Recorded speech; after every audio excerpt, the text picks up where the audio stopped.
Assalamualaikum warahmatullahi wabarakatuh. Sahabat muslim yang dirahmati Allah subhanahu wa ta'ala. Pada video kali ini, kita akan membahas hukuman dan balasan bagi orang yang murtad. Murtad, atau meninggalkan keyakinan dan keimanan dari Allah subhanahu wa ta'ala mempunyai konsekuensi hukum dalam Islam. Sebagai salah satu dari imam mazhab, Imam Syafi'i menjabarkan tentang bagaimana hukum murtad dengan disandarkan kepada dalil-dalil yang ada. Dalam kitab Al-Um, Imam Syafi'i berkata, seseorang yang berpindah meninggalkan kesyirikan menuju keimanan, kemudian dia berpindah lagi dari keimanan menuju kesyirikan, maka jika orang itu adalah orang dewasa, baik laki-laki maupun perempuan, dia diminta bertaubat. Jika dia bertaubat, maka taubatnya itu diterima. Namun jika dia tidak bertaubat, maka dia harus dihukum mati. Allah subhanahu wa ta'ala berfirman dalam Al-Quran surah Al-Baqarah ayat 217, yang artinya, mereka tidak henti-hentinya memerangi kalian sampai mereka dapat mengembalikan kalian dari agama kalian kepada kekafiran, seadanya mereka sanggup.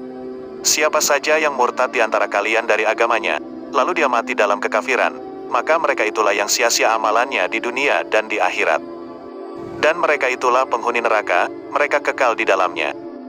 Imam Syafi'i juga berkata, seorang sikah, adil dan sabit dalam periwayatan hadis, dari kalangan sahabat, kami mengabari, dari Hamad, dari Yahya bin Said, dari Abu Umamah bin Sahal Hanif, dari Utsman bin Affan, bahwa Rasulullah Shallallahu Alaihi Wasallam bersabda, tidaklah halal darah seorang muslim kecuali dengan salah satu di antara tiga, yakni, kafir setelah iman, berzina setelah menikah, dan membunuh seseorang bukan karena nyawa seseorang, maksudnya bukan karena orang yang dibunuh itu memang harus dibunuh karena dia membunuh seseorang.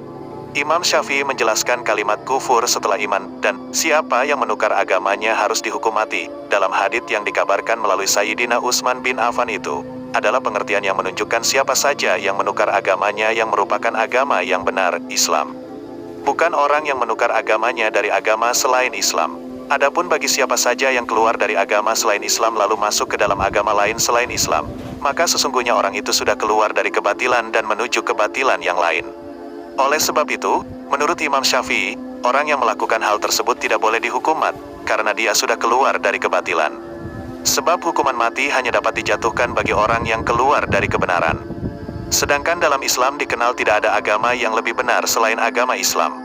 Hal ini pula telah disebutkan Allah di dalam Al-Quran surah Ali Imran ayat 19, yang artinya, sesungguhnya agama yang diridhoi di sisi Allah hanyalah Islam. Sedangkan di dalam Al-Quran surah Ali Imran ayat 85, Allah juga berfirman, yang artinya, barang siapa yang mencari agama selain agama Islam, maka sekali-kali tidaklah akan diterima agama itu daripadanya, dan dia di akhirat termasuk orang-orang yang rugi.